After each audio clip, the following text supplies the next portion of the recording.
नमस्कार। संस्कृत संभाषण के इस कार्यक्रम में मेहुल आचार्य मैं आपका हार्दिक स्वागत करता हूं। मित्रों, हम हर बार जब संस्कृत सीखते हैं तब अलग अलग स्टेप में उसका अभ्यास होता है। तो संस्कृत में मुख्य जो दो स्टेप है उसमें से वो शब्द और धातु के हैं। वो हमने सीखे थे कि उसमें दो प्रकार आते हैं कि एक तो कोई भी वाक्य है संस्कृत का, तो उसमें से सभी अलग अलग हम करते हैं पार्ट्स को। तो वाक्य के अलग अलग पद को या तो वो शब्द होता है या तो वो कोई धातु का रूप होता है, या तो वो कोई शब्द का रूप होता है या तो वो कोई धातु का रूप होता है। तो धातु के रूप को हम क्रियापद बोलते हैं और बाकी जितने भी शब्द होते हैं उसको हम शब्द बोलते हैं। उसकी एक खासियत माने कि उसका एक वैशिष्ट्य है कि शब्द के पीछे विभक्ति लगती है। तो विभक्ति लगने के बाद ही वो शब्द पूरा होता है।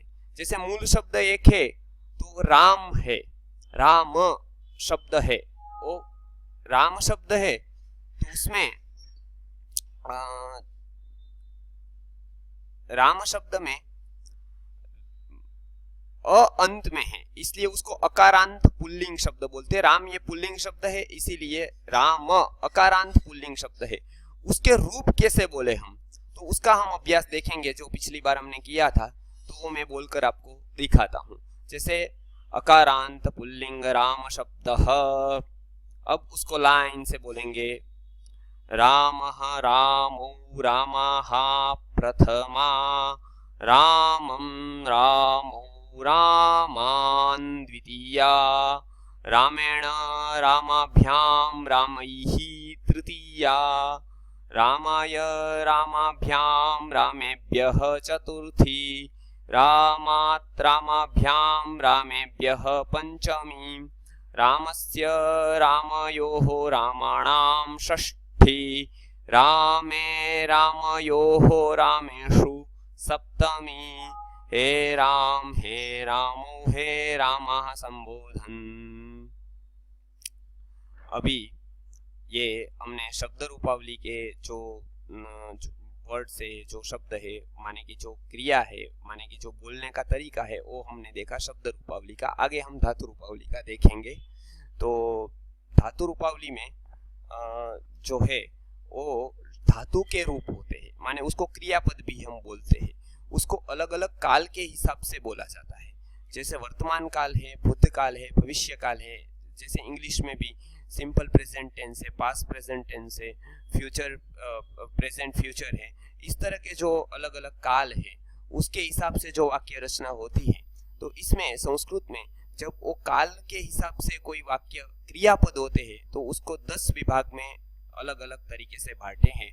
उसमें से सर्वप्रथम है जो वर्तमान काल, जो सिंपल प्रेजेंट टेंस हम जिसको बोलते हैं, वो सादा वर्तमान काल सिंपल प्रेजेंट टेंस। तो उसमें किस तरह से हम बोलते हैं तो वो बोलने का तरीका आसान है। तो वो इस तरह से बोला जाता है। तो ती अंत में जो लगता है तिप, तो उसमें गच्छति, भवति, पठति, इस तरह से उसके रूप अलग अलग प्रकार के होते हैं। तो उसमें से हम एक प्रयत्न के रूप में, एक ट्रायल के रूप में हम देखते हैं कि वो किस तरह से बोले जाते हैं। तो मैं बोलकर दिखाता हूं आपको। गच्छति, गच्छतः, गच्छन्ति, गच्छसि, गच्छथः, गच्छथ, गच्छामि, गच्छावः, गच्छामः। तो इस तरह से हम उपयोग करेंगे। मैं फिर से बोलकर दिखाता हूं। गच्छति, गच्छतः, गच्छन्ति, गच्छसि, गच्छथः, गच्छथ, गच्छामि, गच्छावः, गच्छामः। तो ये सब प्रकार हुआ लट लकार के, माने कि वर्तमान काल के रूप जो है तो इस तरह से हुए। आगे हम और रूप देखेंगे बराबर बहनों से।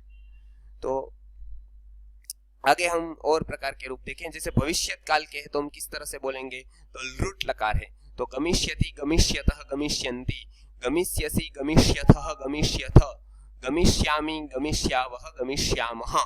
तो इस तरह से हम धातु के रूप का अभ्यास करेंगे तो हमको आसानी से वो समझ में आएगा। जैसे हमने 2 रूप के अभ्यास किए, मैं फिर से बोलता हूँ। गच्छति, गच्छतः, गच्छन्ति, गच्छसि, गच्छथः, गच्छथ, गच्छामि, गच्छावः, गच्छामः। ये हमने लट लकार के रूप देखे जो वर्तमान काल में उपयोग होते हैं, और जो भविष्य काल में उपयोग होते हैं उसके लिट लकार के उपयोग माने भविष्य काल के, तो उसमें श्यति श्यति श्यति ऐसा आएगा, जैसे गमिष्यति गमिष्यतः गमिष्यन्ति गमिष्यसि गमिष्यथः गमिष्यथ गमिष्यामि गमिष्यावः गमिष्यामः। तो इस तरह से हमने धातु रूपावली का अभ्यास देखा। अभी एक मैं बात और बताना चाहता हूँ कि जैसे शब्द रूपावली का एक अपने आप में महत्व है। जो शब्द हम रीड करते हैं, जो लर्न करते हैं, उसको सही तरह से यदि हम लर्न करते जाए तो उसका आसानी से हमको उपयोग करने में, जो वाक्य प्रयोग है उसमें उपयोग करने में आसानी रहती है। तो जिस तरह से हमने पहले देखा था, मैं फिर से शब्द रूपावली पर आता हूँ। जैसे हमने देखा था कि रामः, तो वो पूरा आपको रामः बोलना है, वो लाइन से फिर आपको बोलते जाना है। रामः रामो रामाः प्रथमा, तो प्रथमा भी बोलना है उसके साथ। तो लाइन से बोलिए, रामः रामो रामाः प्रथमा, रामं रामो रामान द्वितीया। तो इस तरह से हमको बोलना है। मैं फिर से तीसरे से बोलता हूँ, रामेण रामाभ्याम रामैः तृतीया, रामाय रामाभ्याम रामेभ्यः चतुर्थी, रामात् रामाभ्याम रामेभ्यः पंचमी, रामस्य रामयोः रामाणां षष्ठी, रामे रामयोः रामेषु सप्तमी। हे रामो हे रामाः संबोधन। तो जहाँ संबोधन आता है वहाँ हे ऐसा लगता है। जो मैंने बात की, वो जो मैंने पहले बोला राम, वो एक वचन में माने सिंगुलर में हम बोलेंगे। रामो जो है वो द्विवचन में है, और प्लूरल में जो है वो बहुवचन जिसको बोलते हैं वो रामाहा, इस तरह से हमको बोलना है। तो एक वचन द्विवचन बहुवचन लाइन से बोलने हैं, और वो विभक्ति के साथ ही बोलने हैं, बिना विभक्ति के कोई पद नहीं बोलना है। ये हुई अकारांत पुल्लिंग की बात। अभी इस तरह से पुल्लिंग में ही 10 शब्द है, जैसे रामो हरि करी बुभृत, ऐसा करके 10 शब्द पुल्लिंग के है, 10 शब्द स्त्रीलिंग के है, और 10 नपुंसकलिंग के है। तो इसका अभ्यास मैं आपको अगली बार कराऊंगा। ये अभ्यास में हम इतना सीखते हैं कि अकारांत पुल्लिंग शब्द राम शब्द को कैसे बोला जाए, तो हमने आज सीखा। और इसमें धातु रूपावली में जो गच्छति गच्छतः गच्छन्ति गच्छसि गच्छतः गच्छथ गच्छामि गच्छावः गच्छामः, ये किस तरह से बोलते हैं, क्रियापद को किस तरह से बोलते हैं, ये हमने जानकारी प्राप्त की।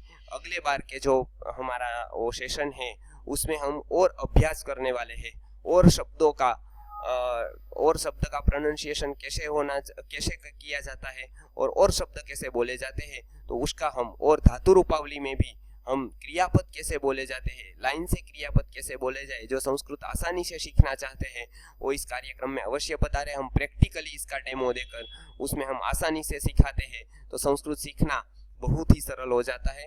वो कठिन बात नहीं है, संस्कृत सीखना एकदम आसान बात हो जाती है।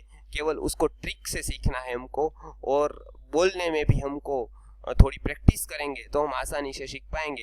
इतना कहकर अगले सेशन में जो रविवार को है उसमें हम आगे की बातें सीखेंगे। नमस्कार।